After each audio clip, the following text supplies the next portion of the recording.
Hello, I'm Toycat and welcome back to our third channel walk and talk video from the streets of Greenwich. Also, look at this. This is a Renault Twizy. I always thought like having cars like that should be seen as more common in the city.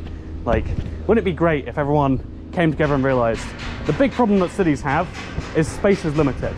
The reason that so many buildings go 3D is because 2D space is limited, but then at the same time, the same people who realize that and like work in these 3D spaces are like, yeah, actually, but I'd still like to have my giant SUV sized car because, you know, ultimately it's not about space saving to them and it's not about the efficiencies for everyone. It's about the efficiency for yourself. If you're involved in a crash and you're on a motorcycle, you're on a Renault Twizy, you're in even one of these cars, you are more likely to die than if you're in one of these cars. And you can't really put a collective value on your own personal life. See, look at this, more SUVs. It's a big thing. And I thought about it a lot, like this problem where the best solution for everyone relies on people making an individual solution that will be bad for themselves in the short run. And in general, the long story. Also, look, if you didn't believe we're in Greenwich, here's a sign that says so.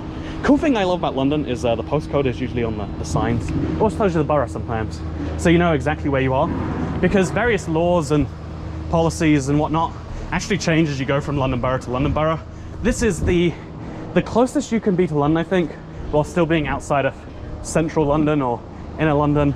Fun fact. But from here you can still see, I'm pretty sure that's Canary Wharf. Yeah, that's Canary Wharf on the right there. And on the left, if you look in the far background, you can see the Shard. Maybe you can't. I'm not looking at my camera because this is a video about, I guess, trying to make the best outcome for the most people. Because I've always, you know, but I always felt like this was the default position that everyone should have. Like, of course, there is a limit. Like, some people have the position of no, everything can be good for everyone all the time, with absolutely no downsides. And it's like, no, we live in a system of economic trade-offs. You can't just say I would like rainbows and unicorns. No one should work, but everyone should have a dozen people working for them. Principles. You can't really do that so easily, can you? Because of the nature that one man's service is another man's, what, toil, work? You know, I bet I could have phrased that catchily if I tried. But my point here is that, by the way, look at this. This is the Thames. Yeah, look at this view. You're outside central London, but you're still enjoying the view, some would argue. And some would argue where we're walking to today, which is Greenwich itself, is a much nicer place. I feel like Greenwich itself might still be outside of the central London definition. But anyway, it's not really relevant. Today I wanted to talk about this, like the problem in selfish principles in non-self, like, because ultimately there is a big thing wherever, I feel like most people will agree that it's better to maximize the good for the most people. Some people have the fancy worlds where it's like, oh yeah, we need to have perfect for everyone all the time. Anything less than perfect is a darn shame. I found it's funny that, like, you know, some people have the exact opposite opinion. That's like, no, everyone must suffer all the time because life is suffering, and if we pretend otherwise, we're doing people a disservice.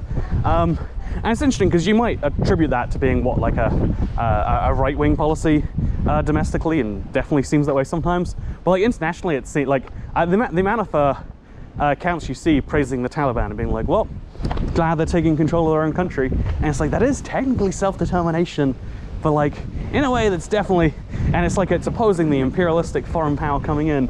But also, you know, it's a definite case of like, you are making a bad decision no matter what your opinion is about how that should go down. You are making a bad decision, whether you want the people who have very questionable views compared to yours in charge, or whether you want to be done with that entirely and you know, like be always there standing on people, telling them not to do things in case they're bad. Because there is a interesting system of webs and whatnot in the world that mean that everyone has a slightly different opinion of what the maximized good is for everyone. Like, it's easy to think that the people you disagree with most actually just think that suffering should be imposed on everyone, and some people do think that. But even when they think that, they're like, yeah, because the lie of telling people that life isn't suffering is much worse. This is why even the basic advice of like, okay, So if you're advising someone who wants to live in a city, what car should you drive? You could tell them the thing that would be the best for everyone, right? You could tell them the thing that, like, oh yeah, if you just bought a smaller car, you'd do the whole city a favor because you'd use less space on the road, and then, you know, we could all fit in more cars in the same amount of space, and we wouldn't have to widen roads at the expense of things that people want. Like, what do people want? Like, you know, the best ramen in London.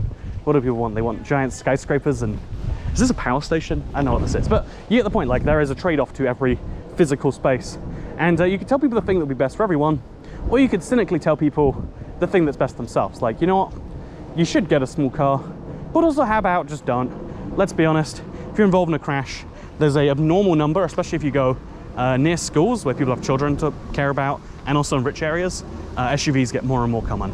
And it makes sense, you know, that people, you can at least put a questionable value on your own life, but you can't really put a questionable value on the lives of those you care about. What is down here? It is a nothing alley, yeah, it's truthful that, like, yeah, this is a risk you are running to yourself for some unknown positive benefit. And the reason I'm bringing this up is because I've heard a lot of things online that are like going for this really great, if everyone just does this, it'll be amazing.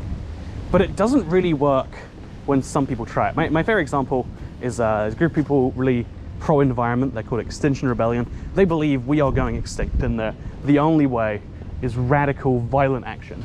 Violence, I'm putting violent on them. That was me describing them wrong. This is a riverside wall, is not a place to sit. Customers who choose to sit there do so at their own risk. I wanna sit on the wall now. Yeah, it's pretty intense, huh? Pretty intense. Looks like there's a pub here. Yeah, a pub and eating house here that spells wild, you know, whatever. So there's a problem that there is a radical, let's just say, group. And one of the things they promoted at one point was like, don't pay your mortgage. If we all don't pay our mortgage, banks go under, collapses the financial system collapses, then there's no need to pollute the environment anymore because there's no finances to be gained from it. And it's like, even if we assume that's a good and proper goal, and you know, who knows what happens if you collapse the entire financial system to gain one particular goal, it's still like, yeah, maybe if everyone did it all at the same time with every single debt and also pulled all of their money out of the banks at the same time, you could probably do that. And then if the government refused to intervene, because of course the people tell the government what to do. But when you're talking about a small section of society doing that, 1% of people, 5% of people, hell, even 30% of people, if you get them to do that, the reality is you eventually will pay the bank back. You know, they don't get their £40 mortgage this month, because that's how much a mortgage costs in London were you to buy in 1960. They don't get the money this month. Realistically, more like £1,400. But at some point they're getting the money. You know, that's how debt generally works, especially when it's secured against your house or your flat or your. And the bigger problem is you yourself are then going to have that be staining on your credit history forever. Your life will be visibly impacted by this thing that in reality the bank doesn't have a huge care for. And so it's an interesting thing, because it means that in life there are these decisions to make. There are these, I've got 13% battery, we're gonna make this matter. There are these things you can do to make your own situation better at the expense of other people, and there are things you can do to make your own situation worse at the benefit of other people. And it's really hard to do the second one when you see other people doing the first one. I think that's what a lot of actually solving economic problems should be. It shouldn't be, oh yeah, we should move all the poppies and rainbows around, and we should be like, actually, we should encourage people to want to have the right number of poppies and rainbows. We should encourage people to want to do the beneficial thing by making it good for themselves. I guess the example when it comes to the environment is always like, oh, well, if you carbon price and you carbon tax, then people will want to make the least polluting decision, because it'll also be the cheapest. Because humans, that's the thing, right? Like, you could make the perfectly, you know, what's the greenest decision at any given point in time. And then you can make that small suffering elsewhere in your life, because ultimately all money spent now is money you can't spend in the future, and vice versa.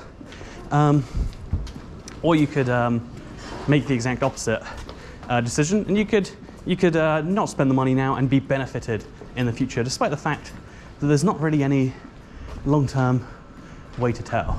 I know it's like a one-way pathway, but I was like, it's not a fan of like following people basically and talking to myself.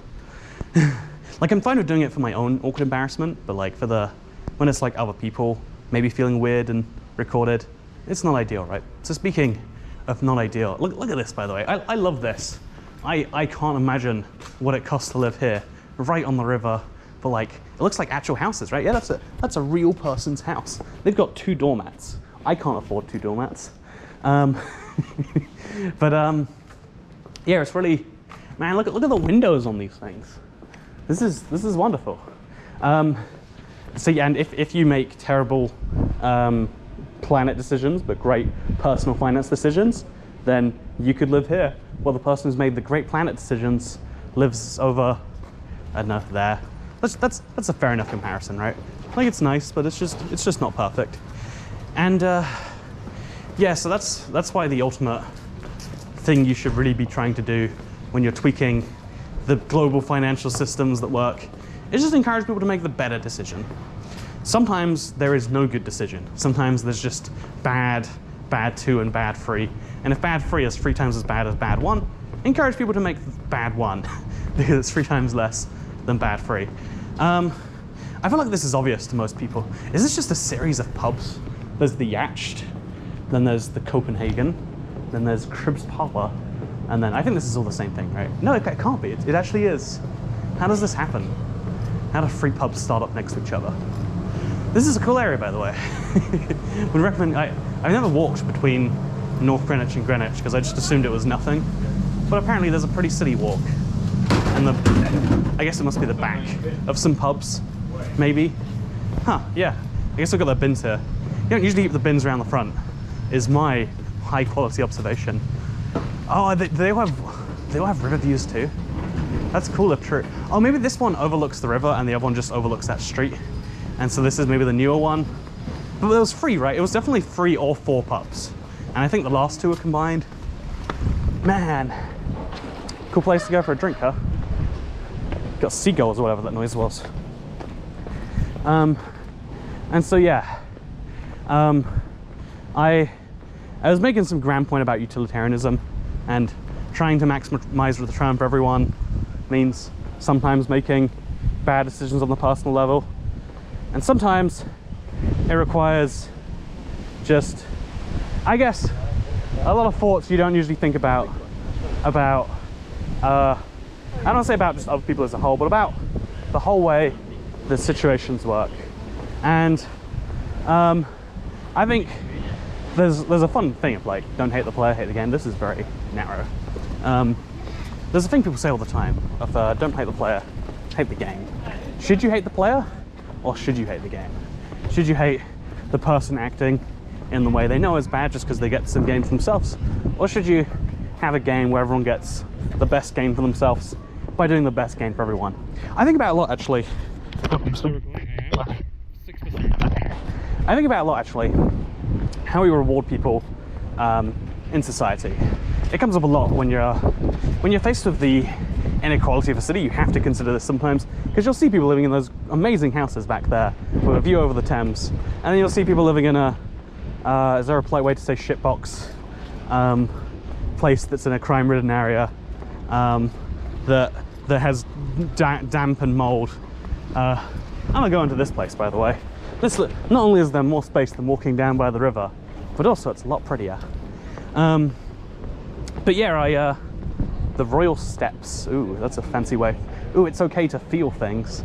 Thank you for telling me that sign. It is okay to feel things. You're gonna have a lot of feelings, I imagine, in your life. The only question is, what do you do with those feelings?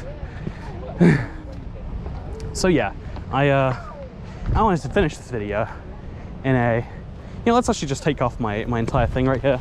And let's say, let's do this face to face, shall we? You know, none of this crazy insanity anymore. I wanted to finish this video at, what is this place even called? I see it all the time. And by all the time, I mean I've seen it once. But I don't know what it is. Oh, you can still see the cable cars from here. See, half an hour ago, I was next to them. Now I'm here. Going back, going for a walk through London. You walk through interesting things while still seeing the previous interesting things. Look how nice those, I think they're flats, but like, look how nice those apartments are. And then look at, I don't know, I guess we're all by the Thames, so it's always gonna